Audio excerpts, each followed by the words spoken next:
Arratsaldeon. Bueno, yo he prometido que este año no iba a cantar, pero aún así esta historia empieza con música, en concreto con música de violín. Estamos en 1934 y ella tiene apenas 4 años cuando ponen este instrumento en sus manos. Un instrumento que ya toca su hermano, un talento que viene de su familia paterna, que son inmigrantes polacos en Nueva York. Estamos en Nueva York, como os decía, poco después de la Gran Depresión, y la familia Spivak sobrevive más bien en el Bronx. Pero este talento musical que tenían ella y su hermano les permite acceder a unas clases gratuitas de violín. Unas clases en las que coincidirán con familias mucho más acomodadas que las suyas, con niños que van a escuelas mucho mejores, que le abren un mundo diferente, que le permiten soñar. Se llamaba Mildred Spivak, aunque casi todo el mundo la llamaba Millie. Este afán por aprender, este gusto por el conocimiento, no la abandonaría ya nunca. Y sus primeros años transcurren así, empapándose de música, leyendo viejos números de National Geographic y visitando los museos neoyorquinos. Por eso, cuando llega el momento de pensar un poco en qué quiere ser de mayor, se da cuenta que necesita ir a una escuela mejor. Y las posibilidades solo eran esta, la Hunter College High School, una escuela neoyorquina exclusivamente femenina, gratuita, pero con unas pruebas de acceso extremadamente selectivas. Tanto que en su escuela del Bronx le dicen que no merece la pena intentarlo. Pero aún así, ella pide una copia de los exámenes, los prepara por su cuenta y consigue entrar en esta escuela. Esta escuela, además, le permite llegar a la universidad. A finales de los años 40, las posibilidades profesionales de una mujer, aunque haya estudiado en la universidad en Estados Unidos, son bastante limitadas. Maestra, secretaria, enfermera, eso es todo. En ese momento, Millie quiere ser maestra, pero pronto se encuentra con alguien que le cambiará su vida. Y ese alguien es Rosalind Sussman Jallow, una doctora en física, una pionera también de la física, que en un breve periodo de tiempo enseñó en Hunters. Fue su profesora de física moderna y le abrió los ojos a la física, la hizo soñar con cosas con las que no se había atrevido, con la investigación, con la ciencia. Rosalind Jallow ganaría en 1977 el Premio Nobel de Medicina o Fisiología por su técnica del radioinmunoensayo. Pero esa es otra historia y debe ser contada en otra ocasión. Cuando Millie se gradúa en Hunters con las mejores calificaciones, Rosalind Jallow le escribe un montón de cartas de recomendación para que pueda acceder a escuelas para estudiar física con más profundidad y especializarse. Y también la anima a presentarse a una de las primeras becas Fulbright.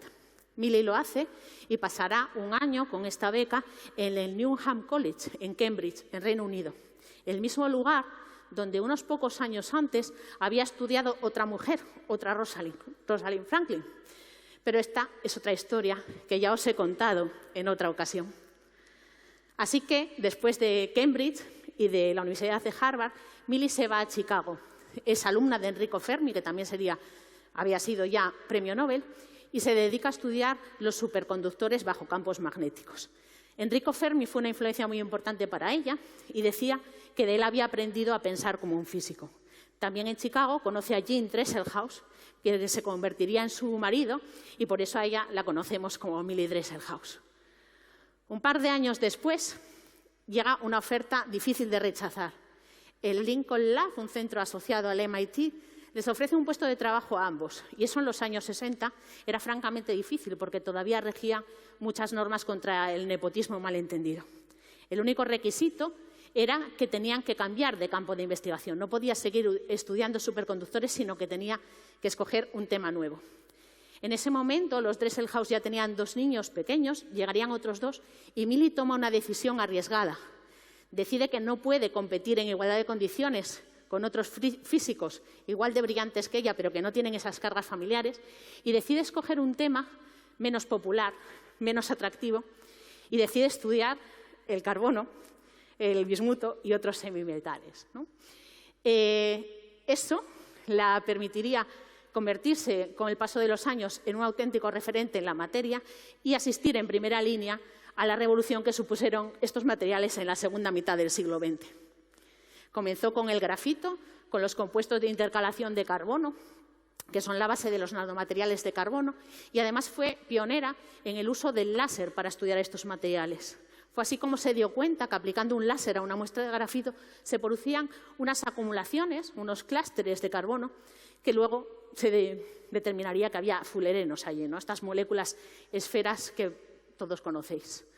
También fue pionera en pensar que estos fullerenos, estas moléculas esferas, podrían alargarse y convertirse en nanotubos. Fullerenos, nanotubos, los compuestos de intercalación, todo esto la llevó al estudio de las monocapas de carbono, lo que ahora conocemos como grafeno. Y antes de hablar del grafeno, había predicho con cierta controversia, aunque luego se probó que era verdad, que los nanotubos podrían tener carácter semiconductor o metálico en función de cómo estuvieran ordenados los hexágonos en su estructura.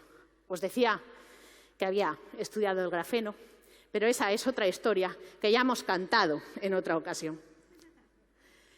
A estas alturas, Millie ya estaba en el MIT, ya era profesora de la institución, había sido la primera mujer en convertirse en profesora del Departamento de Ingeniería y haría ya el resto de su carrera allí, alcanzando todas las categorías profesionales posibles.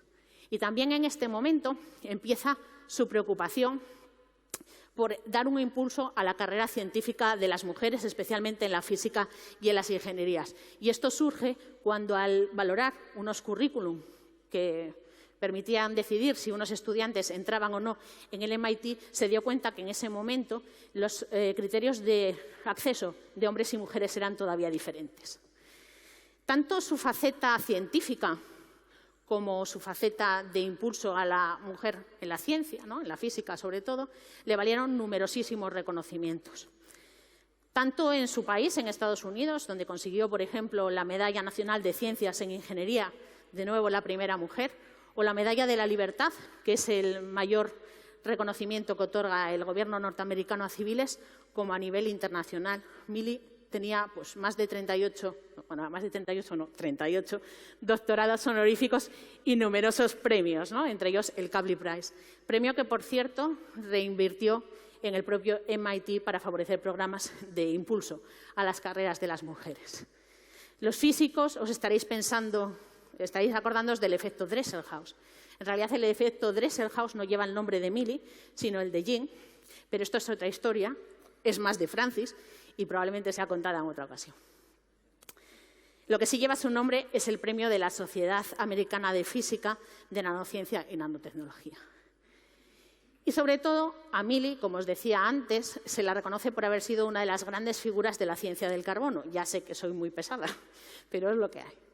La llamaban la reina del carbono, la llamábamos la reina del carbono, sus colegas en ese campo, e incluso la Sociedad Americana del Carbono la premió con el mayor reconocimiento que otorga, que es esta medalla del carbón, la Carbon Medal, que solo se ha otorgado a 9 personas, y Millie no solo es la única mujer, sino que es la única que lo tiene de forma individual, y entre ellos hay 5 premios Nobel.